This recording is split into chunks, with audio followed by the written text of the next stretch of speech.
दोस्तों, आज हम आप लोगों को एक ऐसी पौराणिक कथा के बारे में बताएंगे जिसमें आखिर किसने यमराज को जीवों को मारने से रोक दिया था। चलिए जानते हैं इस वीडियो में। ये कथा उस समय की है जब रावण को ब्रह्मा जी से वरदान मिलने के बाद वो अपनी शक्ति के अहंकार में डूब गया था। बल्कि अहंकार में आकर उसने सबसे पहले अपने भाई कुबेर को पराजित कर उसकी सोने की लंका छीन ली और फिर वो लंका का राजा बन बैठा। इतना ही नहीं, रावण ने कुबेर से उसका पुष्पक विमान छीन लिया और उसके बाद रावण ने लंका में राक्षसों और असुरों को बसा दिया और रावण तीनों लोकों में अपना आतंक फैलाने लगा। मनुष्य तो मनुष्य, देवतागण रावण के बल से डरने लगे। देवराज इंद्र को भय सताने लगा कि पता नहीं कब रावण मुझसे स्वर्ग लोक की गद्दी भी ना छीन ले। अरे मानो तो वो अपने को तीनों लोकों का राजा समझने लगा था। और जब रावण को कोई भी युद्ध करने को नहीं मिलता तो वो अपने से ही कमजोर मनुष्यों, ऋषि मुनियों को सताना शुरू कर देता था। रावण को कमजोर मनुष्य और ऋषि मुनियों को सताना बहुत ही अच्छा लगता था। ऐसे ही काफी समय बीता, तब रावण ने एक दिन सोचा कि क्यों ना पुष्पक विमान से तीनों लोकों का भ्रमण किया जाए। और वो फिर पुष्पक विमान पर बैठकर धरती लोक के भ्रमण पर निकल पड़ा। कुछ समय बाद जब रावण बादलों के बीच से गुजर रहा था, तभी देवर्षि नारद जी सामने आए। नारद जी को देखकर रावण ने सबसे पहले उन्हें प्रणाम किया और पूछा कि हे देवर्षि, आप कहां जा रहे हैं? तब नारद जी बोले, दशानन, मैं तो तुम्हारे पास ही आ रहा था।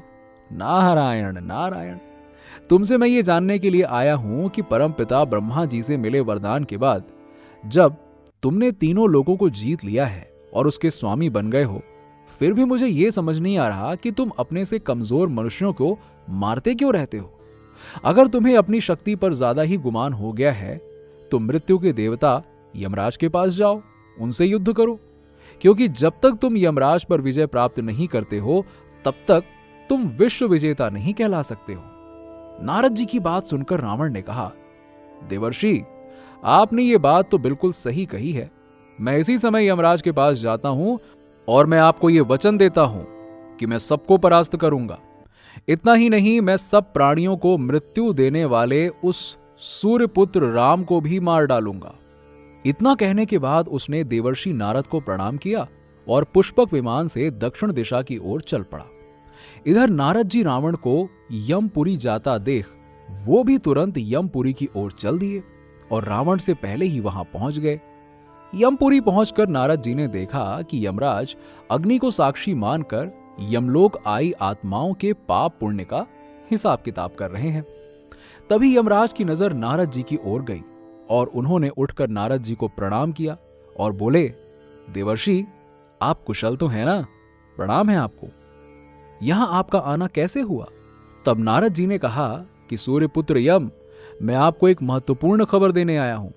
मेरी इस खबर को कृपया शांत मन और ध्यान से सुनिए और हो सके तो तुरंत अपनी रक्षा का उपाय कर लीजिए, क्योंकि रावण अपनी सेना के साथ आपसे युद्ध करने आ रहा है। यमदेव और नारद जी बात कर ही रहे थे कि दोनों ने देखा कि रावण पुष्पक विमान से यमपुरी की ओर चला आ रहा है। यमराज के कहने पर यमदूतों ने उसे रोकना चाहा तो रावण की शक्ति के आगे उन्हें हार माननी पड़ी। फिर थोड़ी देर में और यमदूत वहां पर आ गए और उनसे लड़ने लगे। यमदूतों को रावण से युद्ध करता देख रावण की सेना के राक्षस भी वहां पर आ गए और फिर दोनों के बीच में भयंकर युद्ध शुरू हो गया। कुछ यमदूत रावण पर तलवारों की वर्षा करने लगे, जिससे रावण पूरी तरह से घायल हो गया। इतना ही नहीं, उसका कवच कट गया और उससे रक्त बहने लगा।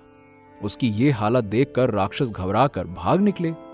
अपनी सेना को भागता देख रावण सभी को रुकने को बोलता है और फिर उसने पशुपतास्त्र नामक अस्त्र का अनुसंधान किया।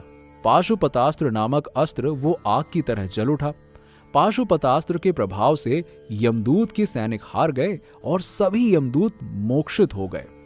ये देखकर रावण जोर जोर से हंसने लगा और फिर अहंकार भरे स्वर में बोलने लगा, मैंने यमराज को जीत लिया है। उधर अपने दूतों को इस हालत में देख सूर्यपुत्र यम बहुत क्रोध से भर उठे, जिसके बाद उनका सारथी दिव्य रथ लेकर आया। स्वयं यमकाल वहां उपस्थित हो गए। इसके बाद यम रावण के पास पहुंचे और ये दृश्य देख देवता भी घबरा गए। फिर यमराज और रावण के बीच युद्ध शुरू हुआ और मृत्यु के देवता के प्रहार से रावण घायल हो गया। बदले में रावण ने भी यमराज पर बाणों की झड़ी लगा दी। यह युद्ध कई दिनों तक चला और रावण को ज्ञात हो गया कि यमराज को हराना वाकई में कठिन है, किंतु युद्ध भूमि से भागना भी रावण को स्वीकार नहीं था तथा वो फिर से युद्ध करने लगा। इस पर काल ने कुपित होकर यमराज से कहा कि आप मुझे यह अनुमति दें, मैं इस पापी को एक पल में मार डालूंगा।